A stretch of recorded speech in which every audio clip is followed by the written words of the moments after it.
देखिए, पोलिंग ख़त्म होने के बाद मैं बाहर निकल रहा था, वहाँ से मैं बाइक पे था।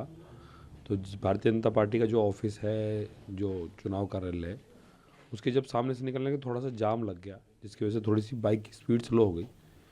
तो ऑफिस में से किसी ने डंडा फेंक के मारा, जो जो बाइक जो बंदा चला रहा था उसके सर में लगा। तो मैं बाइक से उतर गया कि मैंने कहा भाई क्यों कर रहे हो ये सब, ये चीज़ें, तुम चुनाव तो ख़त्म हो गया, ऐसे करके मैं कुछ बोल रहा था। लेकिन उतनी देर में 30-40 लोग निकले उस ऑफिस में से और हमला कर दिया। उसके बाद मैं बाइक से गिर गया और उसके बाद थोड़ा सा साइड में गली है, उसकी तरफ चला गया। लेकिन वो लोग मेरे पीछे पीछे आए और हमला करते रहे लगातार।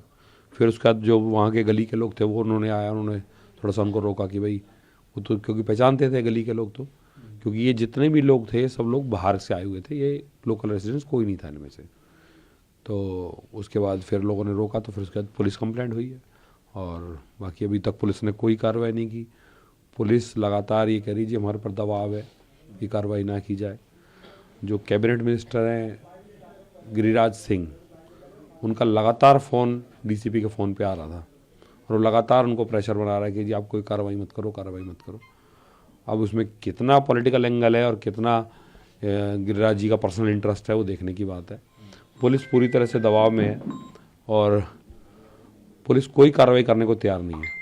मतलब 2 घंटे हो गए इस इंसिडेंस को हुए और लगातार उनसे बोला जा रहा है कि आप कॉपी कंप्लेंट करो, एफआईआर करो। हम बात कर रहे हैं जी, हम बात कर रहे हैं, बताते हैं जी, हम बात कर रहे हैं, किससे बात कर रहे हैं ये नहीं बता रहे। हम बात कर रहे हैं, ऊपर बात कर रहे हैं, हम बताते हैं। और पिछले ये इंसिडेंस लगभग 6-6:30 बजे का, और लगभग अब आप देखेंगे तो करीबन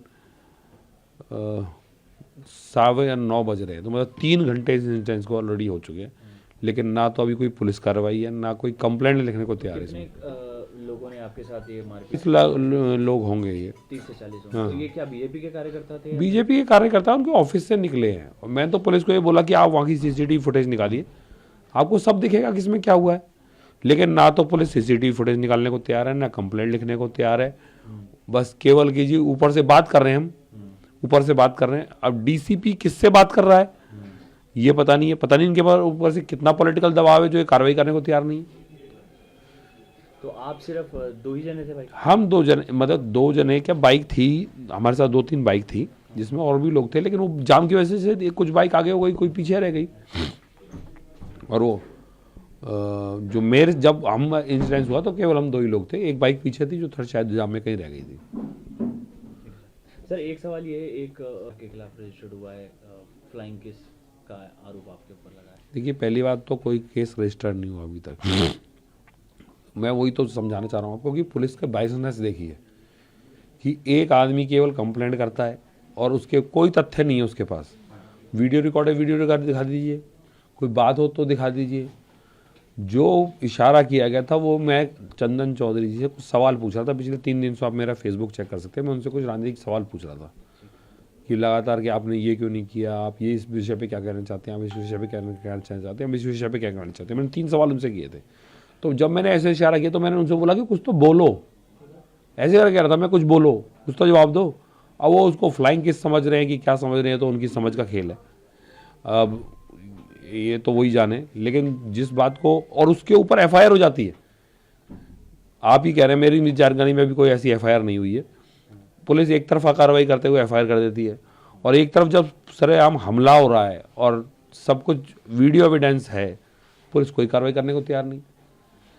तो ऐसा क्या दबाव है दिल्ली पुलिस के ऊपर कि कोई कार्रवाई, एक तरफा ही कार्रवाई हो रही है। मतलब मेरे ऊपर एफआईआर करने में तो इन्होंने कोई इन्वेस्टिगेशन नहीं करी, कोई पूछताछ नहीं करी, किसी से ये नहीं पूछा कि भाई आप क्या कहना चाहते थे। कोई वीडियो रिकॉर्ड नहीं है, जब और जबकि मेरे पर जो हमला हुआ वो 50-100 लोगों ने देखा है, वीडियो रिकॉर्ड है उसके। अब देखिए, पुलिस मेरे को लगता है अमित शाह जी चला रहे हैं, तो जैसा गृह मंत्री होगा वैसे ही इस देश की पुलिस चलेगी। और अमित शाह जी का दबाव है कि गिरिराज सिंह जी का दबाव है, वो तो मुझे लगता है कि वो पुलिस ही बेहतर बता सकती है। देखिए, मेरा ही मानना है कि एग्जिट पोल कभी भी विश्वास करने योग्य नहीं होते। कई बार हमारे, जब हम पहली बार 13 में भी चुनाव लड़े थे तो हमें 2-3 सीट दिखा रहे थे, जबकि हम 28 जीते। फिर जब 15 में जब हमको 20-22 सीट दिखाते थे, हम 67 सीट जीते। तीसरी बार हमको 30-32 सीट दिखाई दी गई तो हम 62 सीट जीते। तो इन जो ये मेरा तो मानना है कि जो एग्जिट पोल है पूरी तरह से शिगुफा है और ये कुछ ना कुछ दिखाते रहते हैं। असली रिजल्ट तो 18 को आएगा। अब देखिएगा, सब दूध का पानी होगा और आम आदमी पार्टी की सरकार भारी बहुमत से बनने जा रही है। मुताबिक कितनी सीटें आ रही हैं? देखिए, मैं नंबर्स की तो बात नहीं करता क्योंकि जिस टाइम ये पोलिंग ख़त्म हुई है उसके बाद से इंसिडेंस होगा और मैं किसी से कांटेक्ट में नहीं था। उसके बाद मेरा फ़ोन भी कहीं गिर गया था, तो मेरी कोई चीज़ से कोई बातचीत नहीं हुई है, कोई राजनीतिक चर्चा नहीं हुई, तो मैं इतना डीपली आपको नहीं बता पाऊँगा। लेकिन जो अभी तक जो चुनाव में माहौल था मैं इसके आपसे प्रेडिक्ट कर रहा हूँ। देखिए, आज वोटिंग का दिन था, चुनाव का दिन था। इसी दरमियान हम लोग सभी पोलिंग स्टेशन पर व्यवस्था चेक करने के लिए जाते हैं और उसी दरमियान हम बाहर टेबल पर, हमारी पत्नी भी एक केस के पब्लिक स्कूल है वहाँ खड़ी थी।